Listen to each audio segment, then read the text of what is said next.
The previous September, the Danish newspaper Jyllands-Posten published 12 cartoons depicting the Prophet Muhammad. Over the next 3 months, indignation was carefully and systematically nurtured throughout the Islamic world by a small group of Muslims living in Denmark, led by 2 imams who had been granted sanctuary there. In late 2005, these malevolent exiles travelled from Denmark to Egypt, bearing a dossier, which was copied and circulated from there to the whole Islamic world, including, importantly, Indonesia. The dossier contained falsehoods about alleged maltreatment of Muslims in Denmark, and the tendentious lie that Jyllands-Posten was a government-run newspaper. It also contained the 12 cartoons which, crucially, the imams had supplemented with 3 additional images, whose origin was mysterious but which certainly had no connection with Denmark. Unlike the original 12, these 3 add-ons were genuinely offensive, or would have been if they had, as the zealous propagandists alleged, depicted Muhammad. A particularly damaging one of these 3 was not a cartoon at all, but a faxed photograph of a bearded man wearing a fake pig's snout held on with elastic. It has subsequently turned out that this was an Associated Press photograph of a Frenchman entered for a pig squealing contest at a country fair in France. The photograph had no connection whatsoever with the Prophet Muhammad, no connection with Islam, and no connection with Denmark. But the Muslim activists, on their mischief-stirring hike to Cairo, implied all 3 connections, with predictable results. The carefully cultivated hurt and offence was brought to an explosive head 5 months after the 12 cartoons were originally published. Demonstrators in Pakistan and Indonesia burned Danish flags. Where did they get them from? And hysterical demands were made for the Danish government to apologise. Apologise for what?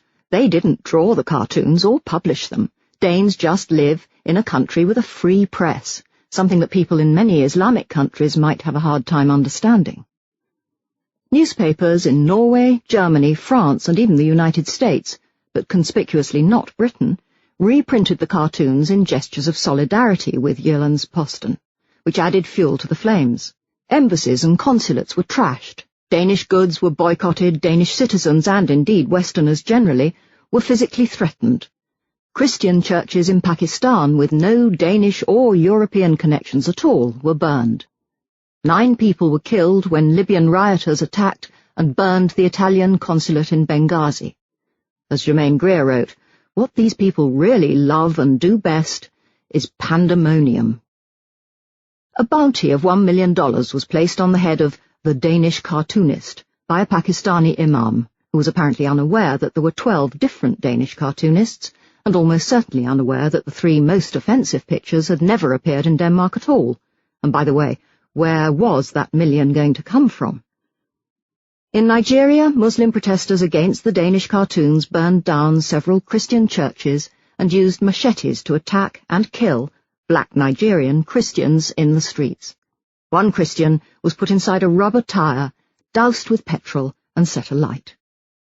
Demonstrators were photographed in Britain bearing banners saying, "Slay those who insult Islam, butcher those who mock Islam. Europe, you will pay, demolition is on its way," and, apparently without irony, behead those who say Islam is a violent religion. In the aftermath of all this, the journalist Andrew Muller interviewed Britain's leading moderate Muslim, Sir Iqbal Sakrani. Moderate he may be by today's Islamic standards, but in Andrew Muller's account he still stands by the remark he made when Salman Rushdie was condemned to death for writing a novel. Death is perhaps too easy for him. A remark that sets him in ignominious contrast to his courageous predecessor as Britain's most influential Muslim, the late Dr. Zaki Badawi, who offered Salman Rushdie sanctuary in his own home. Sakrani told Muller how concerned he was about the Danish cartoons. Muller was concerned too, but for a different reason. "I am concerned that the ridiculous, disproportionate reaction to some unfunny sketches in an obscure Scandinavian newspaper may confirm that Islam and the West are fundamentally irreconcilable."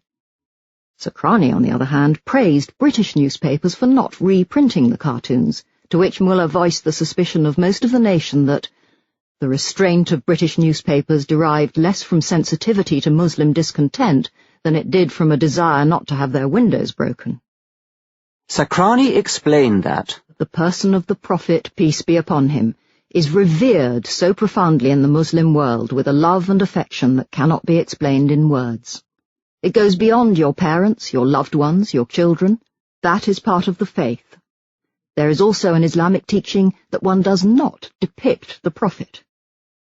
This rather assumes, as Mullah observed, that the values of Islam trump anyone else's, which is what any follower of Islam does assume, just as any follower of any religion believes that theirs is the sole way, truth, and light. If people wish to love a 7th century preacher more than their own families, that's up to them, but nobody else is obliged to take it seriously. Except that if you don't take it seriously and accord it proper respect, you are physically threatened, on a scale that no other religion has aspired to since the Middle Ages. One can't help wondering why such violence is necessary, given that, as Mullah notes, if any of you clowns are right about anything, the cartoonists are going to hell anyway. Won't that do? In the meantime, if you want to get excited about affronts to Muslims, read the Amnesty International reports on Syria and Saudi Arabia. Many people have noted the contrast between the hysterical hurt professed by Muslims and the readiness with which Arab media publish stereotypical anti-Jewish cartoons. At a demonstration in Pakistan against the Danish cartoons, a woman in a black burqa was photographed carrying a banner reading, "God bless Hitler." In response to all this frenzied pandemonium, decent liberal newspapers deplored the violence and made token noises about free speech. But at the same time they expressed respect and sympathy for the deep offence and hurt that Muslims had suffered. The hurt and suffering consisted, remember, not in any person enduring violence or real pain of any kind. Nothing more than a few daubs of printing ink in a newspaper that nobody outside Denmark would ever have heard of but for a deliberate campaign of incitement to mayhem. I am not in favour of offending or hurting anyone just for the sake of it, but I am intrigued and mystified by the disproportionate privileging of religion in our otherwise secular societies. All politicians must get used to disrespectful cartoons of their faces, and nobody riots in their defence. What is so special about religion that we grant it such uniquely privileged respect? As H.L. Mencken said, "We must respect the other fellow's religion, but only in the sense and to the extent that we respect his theory that his wife is beautiful and his children smart." It is in the light of this unparalleled presumption of respect for religion that I make my own disclaimer for this book. I shall not go out of my way to offend, but nor shall I don kid gloves to handle religion any more gently than I would handle anything else.